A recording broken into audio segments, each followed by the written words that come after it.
People coming up to the stage now are four former directors or deans of the Carter School, what used to go by other names, and is now the Carter School, and we're all very happy to be here to tell some stories about the school, talk a little bit about the past, a little bit about the present, and see if we can say some things about the school that point towards the future as well. In talking about the school, that means we're also talking about our field, the conflict studies field. The people on stage are, to my right, Sandy Cheldelin, and next to Sandy, Sara Cobb, and next to Sara, Kevin Avruch. And we will speak in the order in which we were directors or deans, a little chronology, although Kevin, who was here at the creation, and I mean at the creation before this even became a center, will have something to say when he speaks about the origin of the place as well. So I'll sit down too. We'll talk for half an hour or so, and then open this up for discussion. But we're all very glad to be here. I'm going to open it up because of the people here, I was the earliest director, and I've been thinking about these early years. And how they relate to later years, to the development of the school, and realized, of course, as soon as I started thinking about the early years, realized the danger, the temptation of turning this into a golden age. Like in the beginning, there were only 12 disciples, and we were a small group. Very small group. The school, as Kevin will tell you more about this, but what became the Institute for Conflict Analysis and Resolution emerged from the center. When I first arrived in 1987, we were a center, and the center was a center because it had begun as a group of faculty people in various departments getting together to talk about conflict and conflict resolution. About the same time I arrived there, it was becoming a separate and freestanding institution. But Kevin will have more to say about that. One of my contributions as director was to actually turn us into an institute to get us out from under the College of Arts and Sciences, where we were in competition with the English department and everybody else for resources, and to put us under the direction of the provost, and to have us called an institute, so that we would have more autonomy, and also be able to kind of develop both our study and our reputation as an independent entity. So in the old days, I can't help but think of just scenes. Like we ran out of space and also didn't like the space we were given in Robinson Hall. So the university put us in a module, and the module sat in a mud pile where the Johnson Center now sits. It was in the identical place. And every time it rained, the place was basically surrounded by water, and we had to put planks over the water so that people could get into the module. At this point, we had, 7, 8 faculty members and maybe 30, 40 students. And I became director, and I had a friend of mine who had contacts with journalists all over town. Said, nobody knows anything about this institute. Why don't you get some publicity? And I said, fine, who can you send us? And he said, well, I know the correspondent here for Pravda was the Soviet journal. So one of the scenes I remember is in the module, in the rain, with mud all around, the correspondent for Pravda being helped across the wooden bridge to get to the anyway. The thing that struck me most forcibly about these early years and my years as director were 1989 to 91. A short term. It was cut short. My wife at the time became very ill, and I had to stop being director. And was succeeded by Chris Mitchell, who is traveling today, so he's not with us. But what really strikes me thinking about this now was how much conflict there was in these years. I would say desperately needed and extremely healthy conflict. Makes me think of Blue Kreisberg's book, right? Constructive conflict, as Kreisberg calls it. This was constructive conflict because what we were doing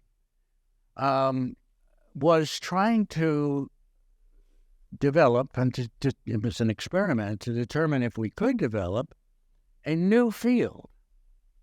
John Burton, who was a leading intellectual force with us at the time, the great Australian peacemaker, who, by the way, is the subject of a film that Chris Mitchell and I went to Australia to see John after he left us and when he became ill.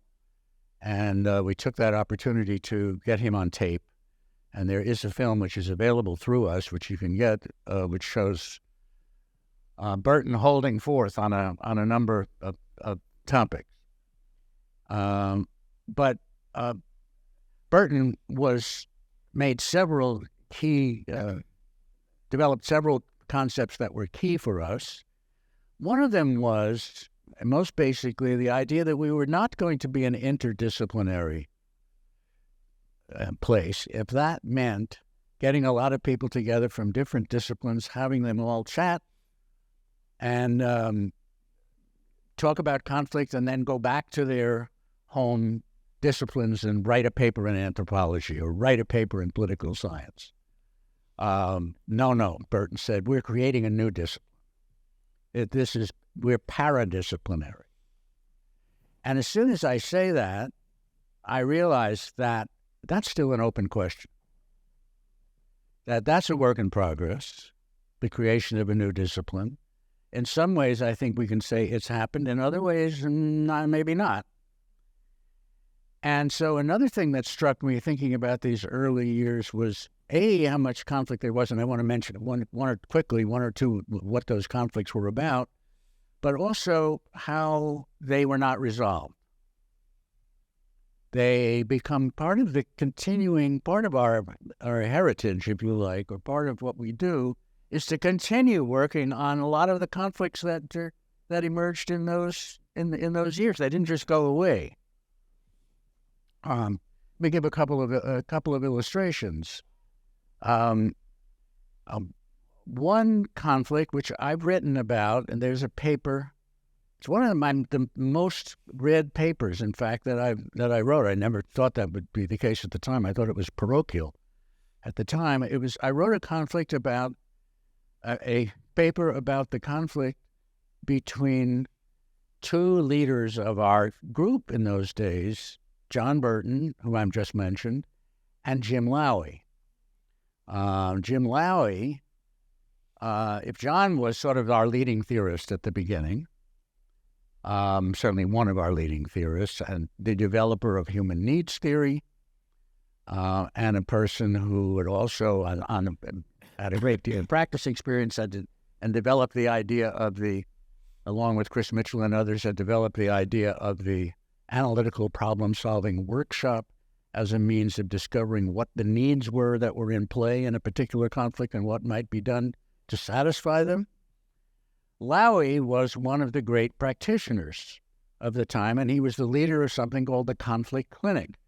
When Lowy came to us in that module, he brought with him the Conflict Clinic, featuring characters like Frank Blackman, became an important political figure actually in the back rooms of politics in Virginia, and Bill Potopchik, who has lectured for us ever since, and others, and Wallace Warfield. And Wallace Warfield was also one of the key characters in this period, and a great practitioner.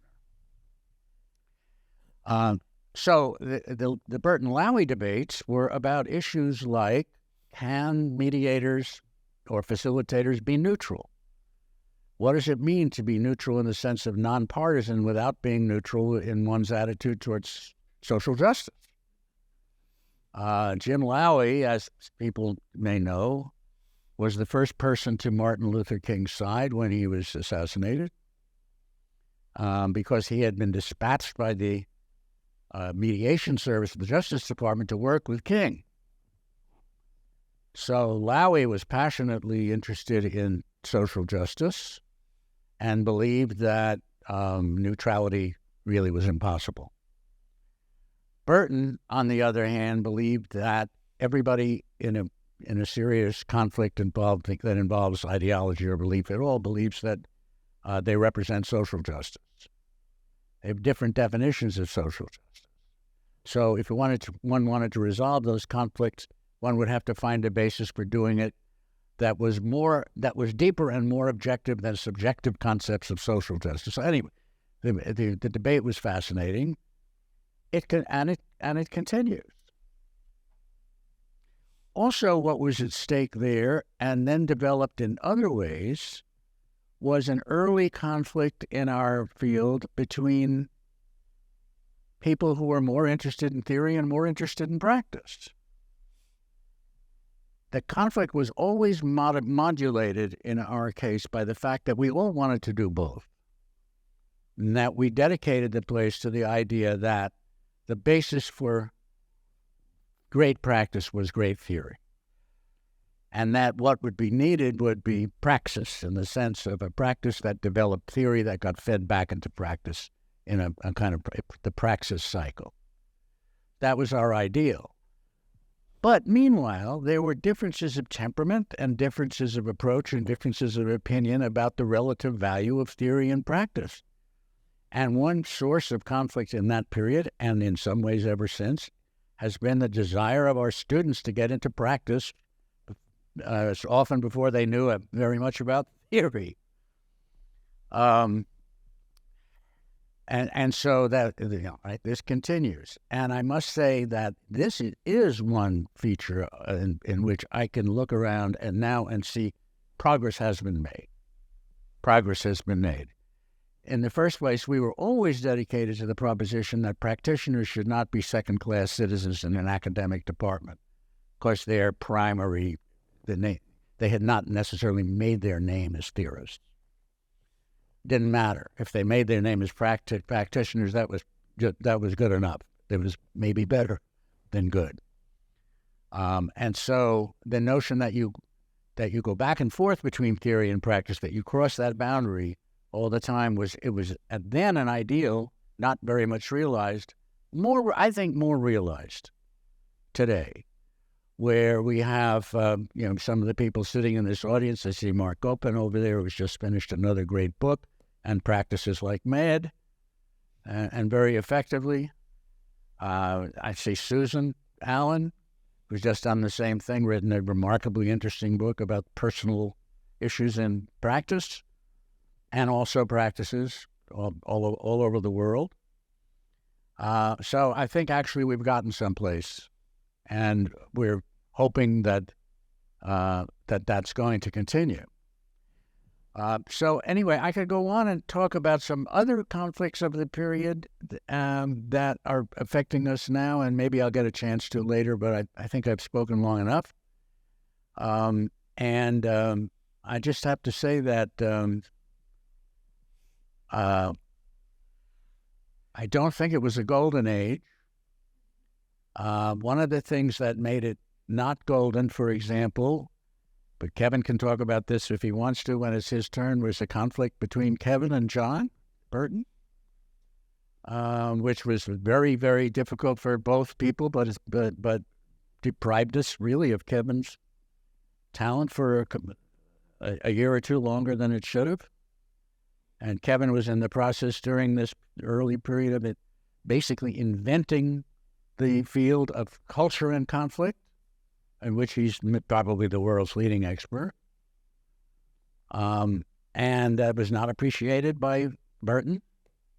And that was a real difficulty. So it was not a golden age. But then again, this is not the non-golden age.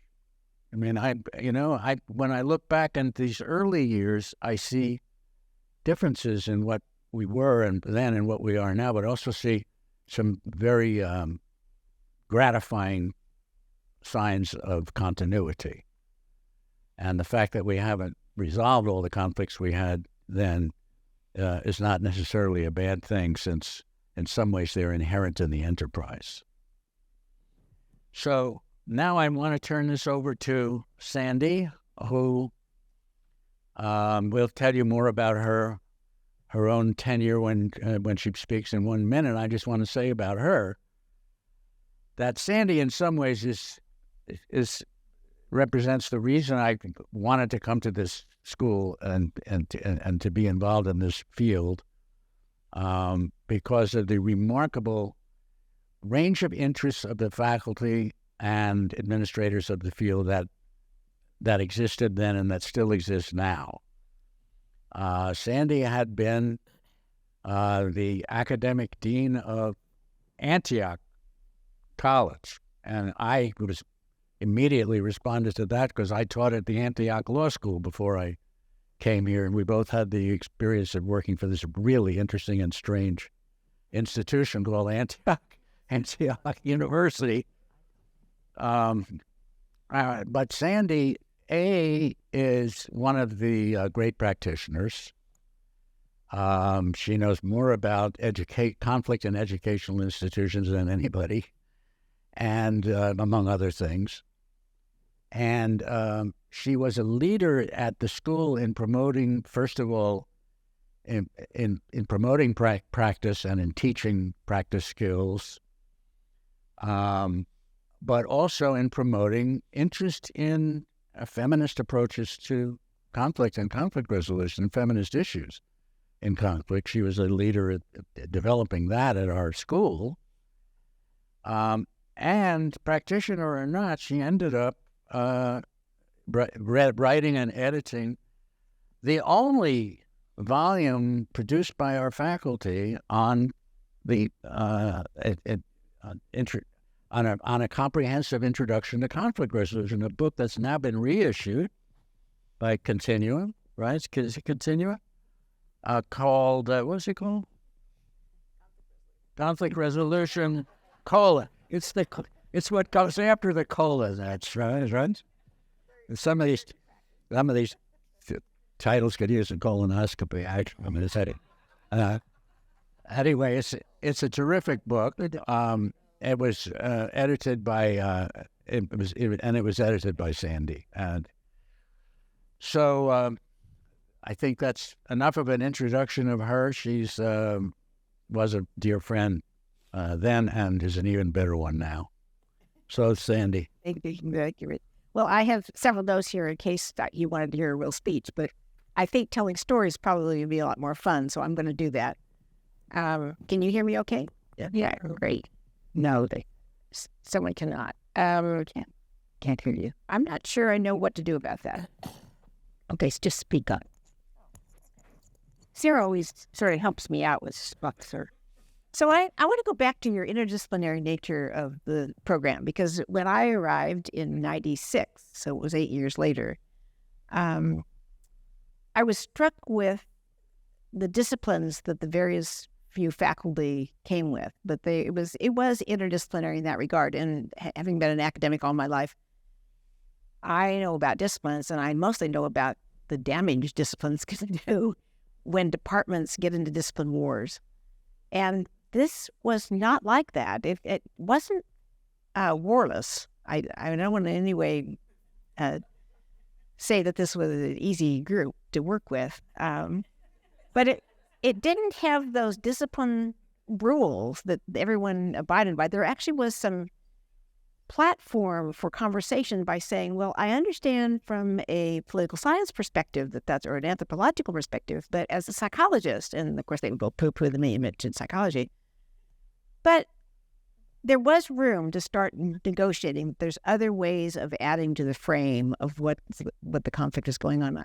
I'll talk about the negative part, and then I want to go move to what I really want to talk about. I can remember in my first year of working at the school, and I'm actually generally a pretty happy person. I mean, those of you who know me, I mean, I love life. I love, I love all of you. I hope to meet some of you. But that's sort of in the nature of who I am. I would drive from Fairfax to Washington, D.C. home after my 10 o'clock class crying. Me, a crybaby. Finally, Jean, my dear soul mate, says to me, what would you advise someone like you coming to you and saying, at the end of this class, you come back crying? This was a team-taught, 3-section, combined faculty, various perspectives, and there were 2 or 3 perspectives that were always right, and there were a few that said, what about was never right? And says, what would you do to advise these people? So I then thought, oh, isn't this brilliant? Sort of get out of myself, get into my brain again. And it turned out that we turned this particular dilemma around. But it was a very important stage in my own development working at ICAR then. Because ICAR, for the most part, were almost all males. We had one other woman in the department. We started hiring. We took care of that problem. Thank you very much. And so I could say that was one of the other thing that I thought on the other side of that was so important to me was the nature of the collaboration that we had. And I remember early on when the Lynches donated their property and 40 acres of land in their home to ICAR, specifically ICAR, although it was a gift to George Mason, but we thought it was a gift to us. And we were right. And so she said it. I didn't say that. So we were meeting with the neighbors to explain this retreat center that we were doing. And Rich said, and I had just come to ICAR, he says, here, I can write you a speech on this. Here's a speech you can say to the neighbors. And I read it through. It was brilliant. I gave the speech. Rich wrote it. I said it. They loved it. Who has colleagues who will sit down and know that this is an area that you need some help and will sort of just bail you out? And that because we were all so invested in what the Lynches have to offer. I'll never forget this. What a gift from a colleague. You don't get typically in your departmental, my 41 years in higher education, I can't remember another incident where it was quite like that. Although it did give me permission for us to be thinking about writing a collaborative book on the field and working with all the colleagues that would wanted to write chapters in their area of expertise. So that was another area. I'd say the first phase of when I was there and what I'm struck with is we went through lots of deans and directors at school. If you think about it, there's probably more people and turnover. I think we were exhausted by the time it's like, can I be excused now and go back and just do some teaching and research my own work? And we were exhausted because every idea was a good idea. And we were building the field, and we had lots of fear that we were going to be either lost as an institute because they were cutting back on institutes when Merton became president and Johnson retired. And so we were afraid we were going to lose our institute status, or we were afraid, I think even greater fear, was that we would be taken over by a larger unit and combined to that larger unit. We had this brilliant advisory board that helped us like dogs and helped us raise money. The Lynches had endowed a chair early on. When they endowed a chair early on, they endowed a lecture series early on to build the field. Jim Lowry was our first Lynch lecturer. The Lynch chair, I was able to have the Lynch chair for a while, which was wonderful. And I can remember Sara and Carlos introduced me to their friend, Luis Ocampo, Moreno Ocampo. And he was in his second year of the head of the International Criminal Court. And so he was, from my perspective, the first Lynch lecturer that I was responsible for. And then we've had a whole range ever since, and almost annually that this Lynch lecture series has gone on with the sole purpose of bringing different perspectives to the field and in building this field. The other thing that was going on at that time was the Hewlett Foundation had given tons and tons of resources to colleges to develop individual theory centers around the United States, and George Mason was one of the theory centers. And then we had these two, a Republican and a Democrat, Jim Moran, and I've been trying to think of the other name, Jim somebody, if somebody can remember his name. Stewart. No, that's not Stewart. Scott. Thank you. James Scott, Jim Moran worked together, Republican and Democrat, to work with the Commonwealth, and we became a Commonwealth Center of Excellence. And this was the first time that I remember as an institute that we started to breathe, that in fact, now that we're a Commonwealth Institute, they're not going to get rid of us. We're probably going to stay on as at least an institute now. But the problem is that we also raised money that during my tenure, fortunately, Ed and Nancy Rice gave the Ed Hart Rice Chair. So we had 3 or 4 endowed chairs and a half dozen faculty. This is a lot of riches compared to almost any other department. So then the fear began that maybe we really will be consumed by another department. And if that happens, will we lose our chairs? And, you can imagine the wild stories we can go from there. So we had an advisory committee that's still an advisory board. I remember my advisory board that I inherited had 3 or 4 generals on it.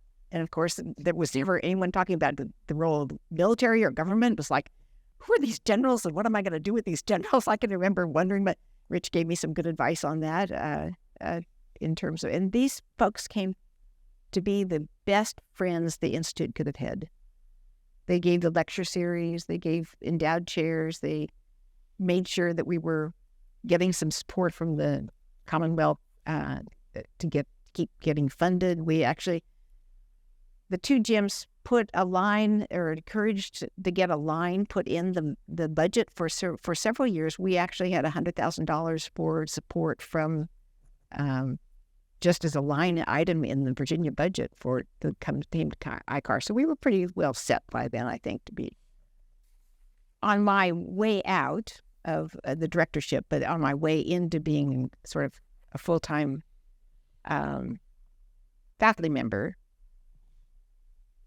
Sustainability and relevance, I think, became the dominant issue for us. We were always the first. We were the first master's program. We were the first PhD program. We were the first, we'd brag all the time about being the first. And then pretty soon we had all these graduates were out duplicating what we were doing. We had lots and lots of programs out in the field in other colleges of higher education and around the world where they were coming here. And so the sense of who are we as we started getting competition was something that I don't think that we yet fully resolved. I think it's still an issue for the school. I think having the Carter name on this is just brilliant.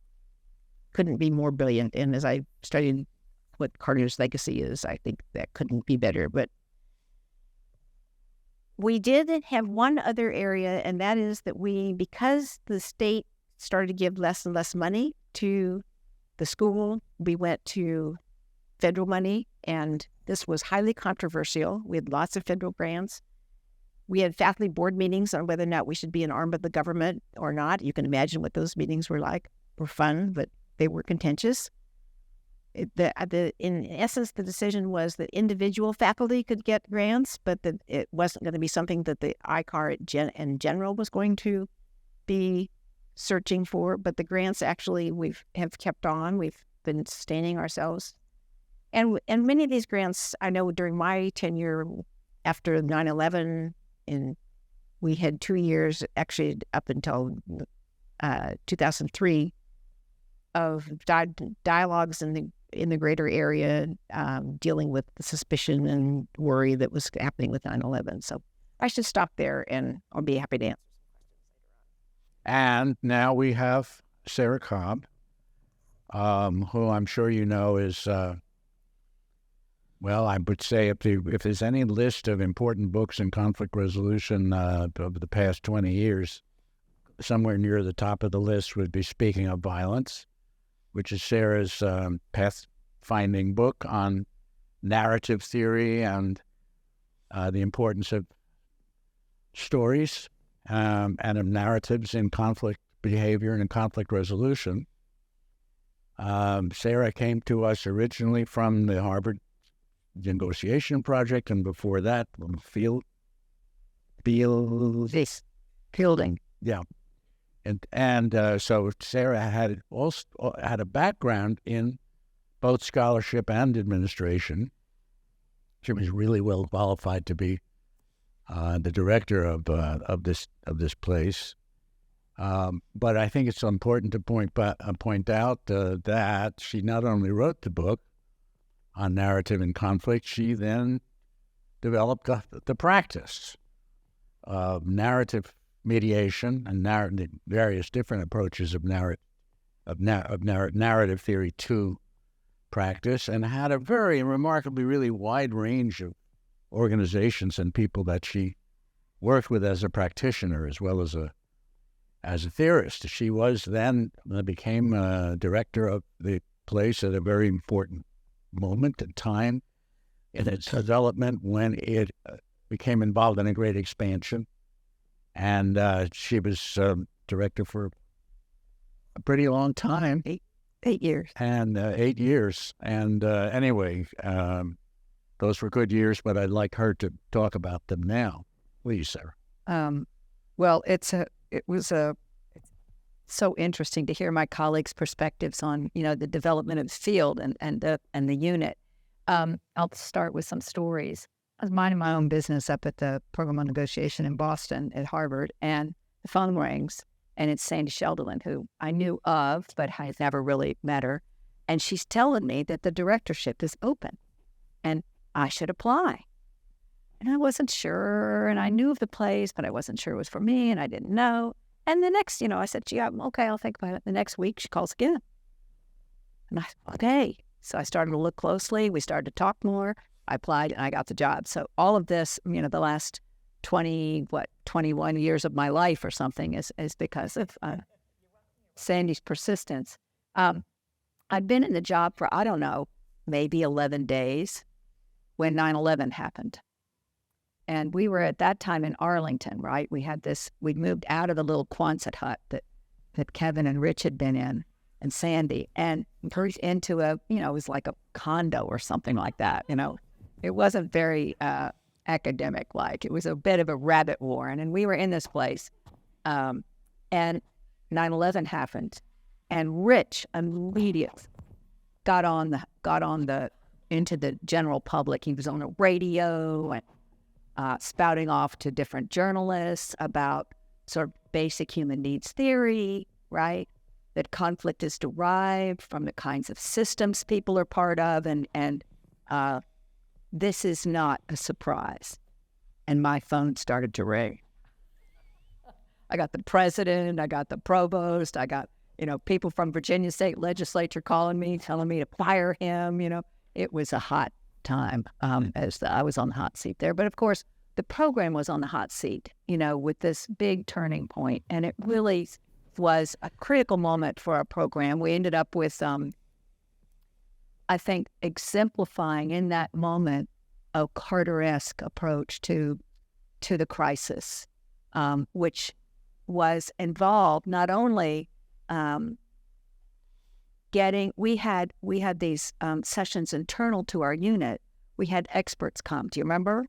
And then it was Peter Mandeville came and did a wonderful course on the history of the Arab world and what we could understand about it. And then we had people teaching this in classes. We had seminars on it. So we took this as an opportunity to learn, understanding there was a lot we didn't know about the situation. And then Sandy and I, but Sandy ended up taking the lead on it, wrote a grant to get money. Here's the Carter-esque thing. Not only were we working at the international level on, addressing the issues, but then we had, Sandy was working locally, and we had a series of dialogues in Northern Virginia. And they started out with 25 people coming because everybody was afraid about what does it mean to talk about this crisis in public, and who are we, and are people going to be offended, and what's happening with the Muslim community in Northern Virginia. And she did, I think, 6 dialogues in Northern Virginia, and we ended up 10. Well, we ended up with about 500, 600 people coming every time. It was just a wonderful example of the capacity of our unit to mobilize for intervention in our own area and our own locale with our own community, and to build the kind of trust across the Northern Virginia community after had been so much violence and violation. Right? It was just an excellent example. So I have, those are just some little MINI stories about what it was like for me to come in, and I was the director until 8 years later, 2009, I guess. So I wanted to talk a little bit about some basic trends in the unit, and then a little bit about what I did to try to support the place. I got here, and it was really clear, even before I got here. I read about the place, and I knew some of the faculty and students, that there was a deep political commitment to the unit. It was never about getting to yes. That was not our program, Get to Yes, which was some kind of interest-based conversation about compromise and collaboration. No, it was a deep conversation about structural violence, about basic human needs not being met, about the impossibility of neutrality. So there was a deep political commitment. There was an understanding that conflict resolution was itself a political process that required commitment on the part of people doing the conflict resolution to a set of values that were shared across the faculty. And I think that's what attracted the students. I should take my mic off and tell you that I just gave an address at a different unit, which shall remain nameless, in the field of conflict resolution. And everybody down there was interested. Oh my, it was sort of like totally a whiplash for me, because I went down there and prepared to talk, the keynote, all about, what does it mean to be an activist, right? And because I associate conflict resolution with activism because of this place. And I got down there and everybody was, yeah, but what about neutrality and negotiation? I thought, oh my gosh, I'm in on another planet. So I had really drank the Kool-Aid, ICAR Kool-Aid for many years, and have been imprinted by that. I think that another dimension of us was that we were always interested in addressing the inequalities. That was part of the heritage of our place, and working on behalf of marginalized communities, marginalized folks, and desperately concerned about oppression and its relationship to conflict resolution. We always wanted to turn local to the local so that the voices of stakeholders could be heard and could be respected and could be included. And I think the work of, for instance, Mark Gopin was here a minute ago. Yeah, he was around. And of course, Susan Allen has been critical. We have so many practitioners in our unit that has taken that notion of the local and turned it into a reality.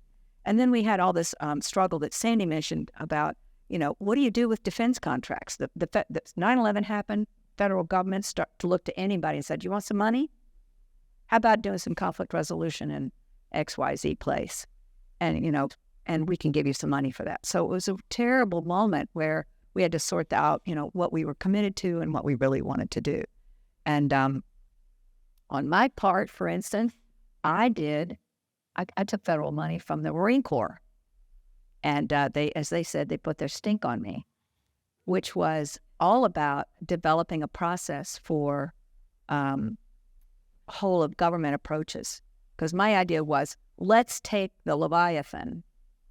That was my plan for the Defense Department and the State Department and all those departments, and infuse them with this idea that they can collaborate, etc. So anyway, we had those conflicts, and they were not easily resolved, and I think there's still healthy, as Rich said, healthy tension and good conversation about that.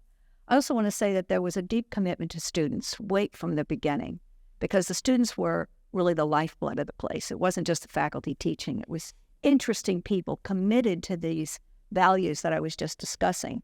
They're devoted to their life, wanting to devote their life to that. So it really upped the game for everybody because of the diversity of the students and the experience they brought. It was super, super rich. And of course, the theory and practice integration that we struggled with that Rich had mentioned. And I think that influenced that commitment. You know, we saw it happening in a variety of our students, but also in our faculty. I think of the work that Mara's done in community, and again, Susan and others, and Mark. So we've had a lot of deeply effective practitioners.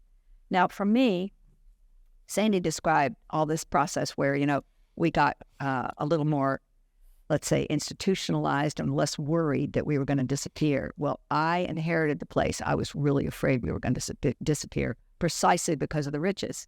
We had these fabulous board relationships and people down in Richmond, and we're going down there one time, and we got cut. We got a 5% cut, which I think we had a budget of $1 million or something. The 5% is a lot of money. So I went down there. I got Jim Scott. We went down there. And I'd never been to Richmond to the legislative, apparatus before. We got in there and started chatting up everybody. And people knew people who knew people who knew people. And sure enough, $100,000, $150,000 shows up in the budget line of George Mason University directly for us. My phone rang again, and it was a provost this time. Say, pardon me, what in the Sam heck are you doing jumping over Mason's obligations to worm your way into the state budget? Oh my God. So I got in more trouble for that. But my strategy was to be a puffer fish, which is you get under threat, you puff yourself out, and then nobody's going to eat you. So that was my strategy. And the pufferfish worked. We quadrupled the students. We tripled the faculty. We doubled the programs in 8 years. And we did it, oh my God, there was so much, conflict. In fact, the provost used to introduce me as, this is Sara Cobb. She's the director of ICAR. And I have never seen a unit with as much conflict. Yeah. So I suffered from, I took the hit, I felt like, for the unit because we did a lot of growth, but then I had to, wrangle all these conflicts, many of which I was making, I might add. I remember Mark Gopin and I made some serious conflicts with the president of the university at one point. So it's a wonder I didn't get fired. That's what I felt. I think there's some challenges. Then I'll make this comment and then I'll turn it over to Kevin, or, stop speaking. There's some big challenges that were emerged, or that became more clear through the period of time that I was the director, I think. And that one of them had to do with the proximity to the federal government that Sandy and Rich have referred to. That tension, and what did that mean, and how did we want to position ourselves? Did we want to be a partner to USIP, which is, the bastion of the advance of liberal peacemaking? Did we want to do that, or did we want to, what kind of relationship do we want to have? We certainly didn't want them to ignore us, but, anyway. So we had that tension there. The other one was we had a lot of attention to international conflicts. That's sort of where our meat and potatoes had been, and I look at the work that you're doing, you referred to this morning, where, we really have so much conflict in the United States. We have so much trouble. We have marginalized communities. We have asymmetrical conflicts. We've got intractable conflicts. And we've got, deeply, as our keynote speaker addressed, we've got, serious concerns, I think, about civil war at this point that we should be addressing. And now I think the unit has begun to turn. It's like a big ship, right? And it has turned now, and there's a lot more interest on the part of students and faculty in the local conflicts inside of the United States. I know that there's, this fabulous book by Leanne Bell called Storytelling for Social Justice. And she talks about concealed stories. and their importance. And we are deeply involved. I think the program now, the Carter School now is deeply involved in the excavation and addressing these kind of concealed stories inside of the United States. So I'm really happy that, like Sandy, I'm just so delighted that the school has become the Carter School now, in the sense that replicating the model I think we've spoken about this morning of the Carter family, which is that they work locally and internationally at the same time. And I think that, we're poised to continue in that tradition. I'm really happy to be affiliated. Thank you. Thank you, Sara. And now, finally, Kevin Avruch, who was the last dean of this place before Alp, has been there, as he'll tell you, since the beginning. When I had my job talk here, I came over from Antioch Law School and walked into a room to do whatever, talk about, show them they could hire me. Kevin was at the table. Kevin, this bottle of scotch helped that you gave me, but Drew, if you read a book called Contemporary Conflict Resolution, which is today's the best-selling introduction to the field by four English guys, and get to the chapter of Contemporary Conflict Resolution on culture and conflict, you will discover that the chapter is all about Kevin's work. In fact, there's hardly anything else in the chapter but Kevin's work. That's how important a figure he is in the development of the field, in using anthropological insights to help develop this paradisciplinary field. He's also got the best sense of humor around, and could have been a comic writer if he had gone straight or gone crooked. My childhood had been more warped than it was. Once upon a time, Kevin and I would begin with the year would begin with a welcoming dinner for the faculty and students, which we ought to think about reviving, I think. And Kevin and I would roast the faculty, and he can talk a little bit about that too if he wants to. But he decided at a certain point that we were making more enemies than friends out of this roast, so we better stop. We're too close for. At any rate, Kevin, can't wait to hear what you have to say. Thank you, Rich. One thing should have emerged is that people who are attracted to conflict resolution are attracted to conflict. So I think so if you've been at a place long enough, you become willy-nilly the historian of the place.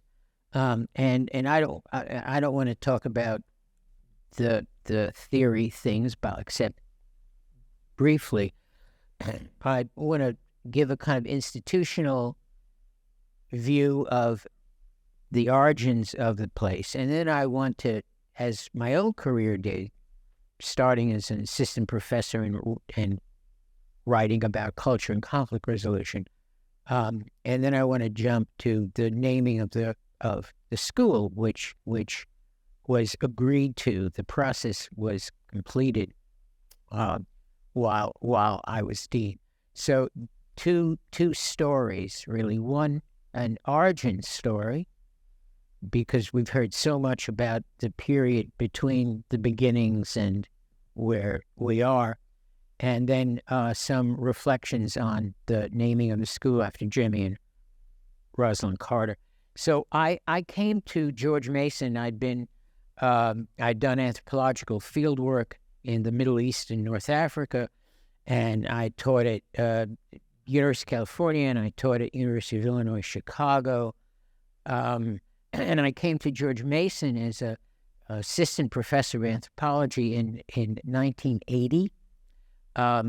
It's hard to look at George Mason now as a Research One institution with 50,000 students. To say it was a provincial University in 1980 would be insulting to provinces, I think. It had started as an offshoot of the University of Virginia, and when I came, I think maybe there were 8,000 students. I don't know. There were no postgraduate degrees whatsoever. None. Zero. No master's degrees, nothing. And part of that had to do with the politics of higher education in Virginia. There was, of course, UVA, Mr. Jefferson's University, and there was Virginia Tech. And both of those institutions controlled the State Council of Higher Education and therefore controlled higher education politics. So it was very, very difficult for George Mason, under a very entrepreneurial President George Johnson, to grow. And to grow beyond being a commuter school that offered a BA and a BS. And the story of how he did that is its own bit of brilliance. He did it by buying a failing law school in Arlington, a private law school, and that's how he got our first postgraduate degree, a JD degree that is now next door. It is the Antonin Scalia School. And he got it by enlisting the financial powers of real estate developers, which was the main product of late capitalist development in Northern Virginia, to pressure banks in Richmond. And so through politics that were way above my pay level then, he managed to open up room for the growth of this very freshwater college, barely a university. Now, in that period of time, late 1970s and 1980s, there was, surprisingly, a lot of ferment in the United States. Still, a lot of it was post-Watergate, post-Vietnam. There was a strong nuclear freeze movement. It was the transition from President Carter to President Reagan. And there were also a bunch of peace activists who were trying to arrange for something called the National Peace Academy. The National Peace Academy was supposed to be a service academy on the level of the Naval Academy and the Military Academy and the Air Force Academy that was devoted to the study of peace. There had been a mention of it in George Washington's farewell address, a kind of allusion to the necessity to have a Academy of Peace. And so that was jumped on. And there were a number of activists from different camps of the peace world then, late 70s, early 80s, who were pressing for this.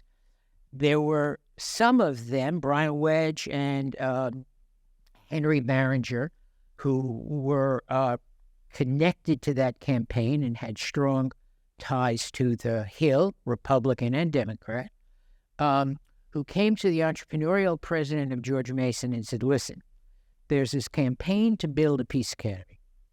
And if Congress agrees, then there's a possibility the academy could be located at George Mason if there was an existing program in conflict resolution.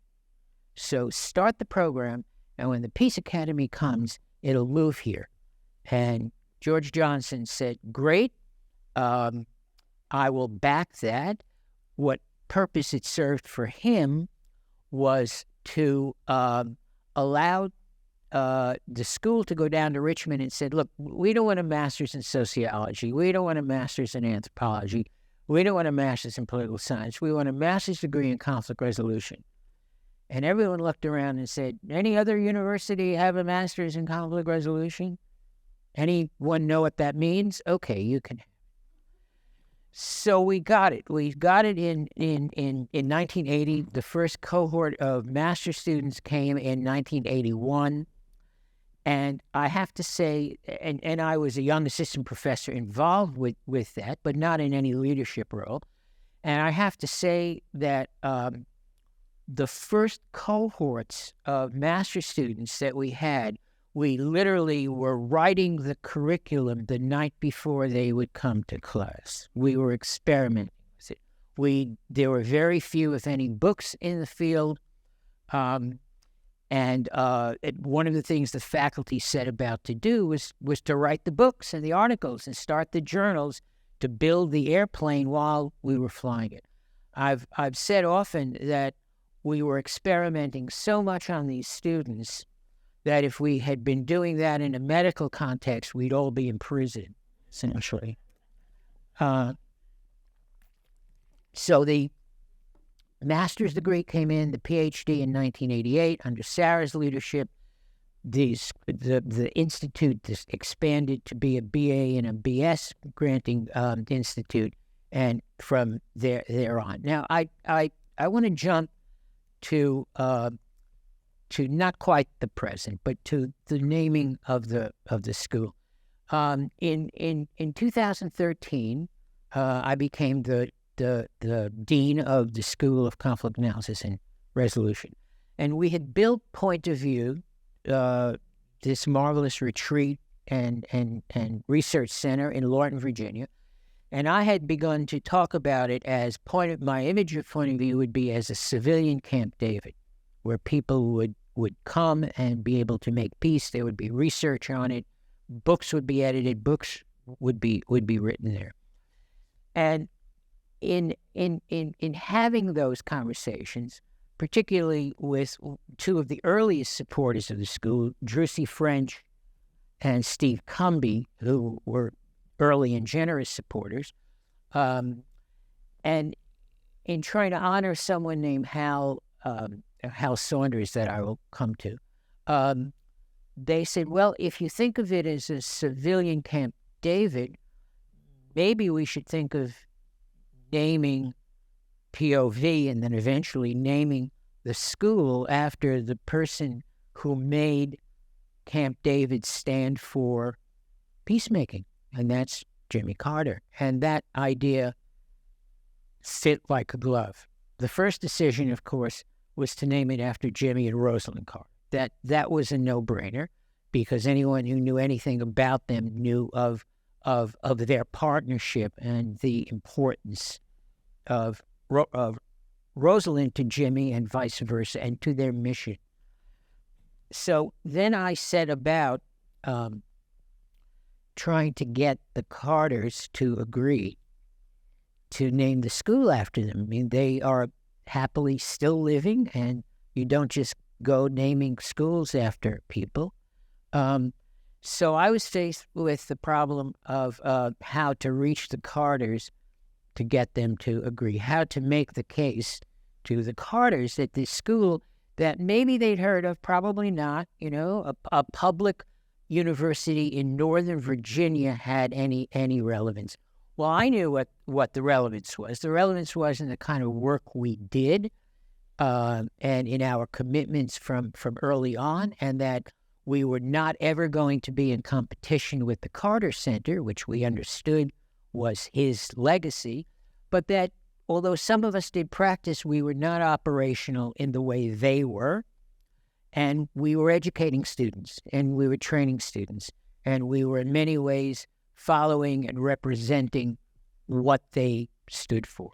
So here was the problem. Problem in the beginning was how to get a master's degree in Virginia. The problem in 2014-15 was how to reach the Carters. And here, the story is not about the faculties. The story is about all of the supporters and friends that we have developed along the way. And one, I mentioned Steve Cumby and Drusy French, but one in particular, a man named Hal Saunders. You actually saw his picture several times in the Camp David. Hal was a public servant. He served under 4 presidents, starting with President Kennedy in 1961, and then with President Johnson. And then in 1967, he moved to the State Department as an assistant secretary of state, and worked with Henry Kissinger on the shuttle diplomacy, after 1967 and after 1973, and he was a key part of Kissinger's team. He stayed on under President Carter and as an Assistant Secretary of State, and worked closely with President Carter, very closely with President Carter, on the Camp David Accords. He was the person who first talked about the notion of a peace process, in fact. When he retired from public service, he became the director of the Institute for Sustained Dialogue and a key figure in the field of dialogue. He was also a tremendous friend of this program, and he had been for a long time. He mentored our students. He came to our conferences. He advised us. And in fact, although he was a proud graduate of Princeton, he donated his papers and his diaries, including those of Camp David, to George Mason, to the great consternation of Princeton. How could you do that? But he did. He was a tremendous friend. When Hal died in 2016, and I went to his memorial service, there were two letters that were read to his widow, Carol. One was from Henry Kissinger, and the other was from President Carter to her. Very personal letters. Now, different letters, as you might imagine. Kissinger's letter praised Hal's keen mind and analytic brilliance, and Carter's letter praised Hal's heart and his deep empathy. And listening to that, it occurred to me that anyone who could get a letter like that from Kissinger and Carter was indeed special, and I knew that. But the close relationship of Jimmy and Rosalynn to Carol was also special. So I asked Carol if she would intercede and make our case, get our case to Jimmy and Rosalynn for naming the school. We had asked Congress people and others who knew Jimmy and Rosalynn. Carol, who also believed in what we did, sat down and wrote a handwritten six-page letter to Jimmy and Rosalynn. And we followed that up with a formal request from Don Beyer on official stationery, and they agreed to name the school. The school was then formally named in 2020 under Dean Ozodin's leadership, and we are here today celebrating that, which makes me personally very, very happy, but also is to me a testimony of the many strengths and qualities of this school, not only the faculty that we talked about, and not only in a paramount way, the students and the alumni that we have educated over decades, but in fact the quality of people who supported us and supported our mission and supported what we do and what we stand for. And that's why I'm so happy that the dean has organized this celebration today, post-lockdown and post-pandemic, that we are able to honor that commitment. So thank you. Thank you, Kevin, brother. Well, it's been fun for us reminiscing and talking to you. And I don't know how much time we have left, but we'd be happy to have you. What? We're over time? Way over time. Okay. In that case, we'll have to see you at lunch and talk to you there. Thank you for your attention.